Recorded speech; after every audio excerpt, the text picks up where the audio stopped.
থেকে এসেছি। আমার নার্ভ বাস্ট করে আমার একটা পোর্শন পুরো পড়ে গিয়েছিল, তো আমার অসম্ভব পেন হতো। সেটা আমি ভেবে পাচ্ছিলাম না যে কিভাবে বাঁচবো বা কিভাবে এই ব্যথাটা কমবে।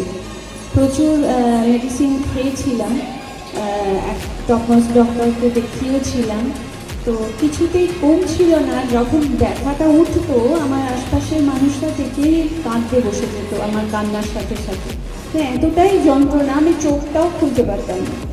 কিন্তু মানে এটা আপনাদের কাছে হয়তো অবিশ্বাস্য লাগবে, কারণ আমি মরিঙ্গোর ফাইটোসাইন ইনটেক করার পরে আমি সেই সমস্ত ওষুধ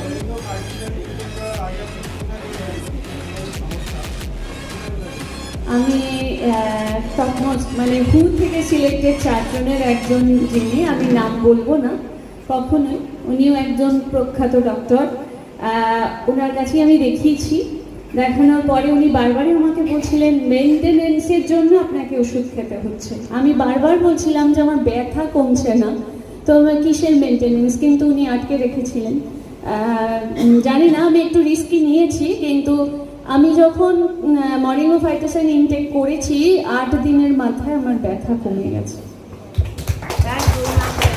এখন আমি একদমই সুস্থ। আর আপনাদের সামনে এসে এই জন্যই বলছি, বারবারই বলবো এই একই কথা, যে আমি সুস্থ হয়েছি শুধুমাত্র মরিঙ্গো ইনটেক করি। দারুণ, thank you so much, thank you ম্যামকে।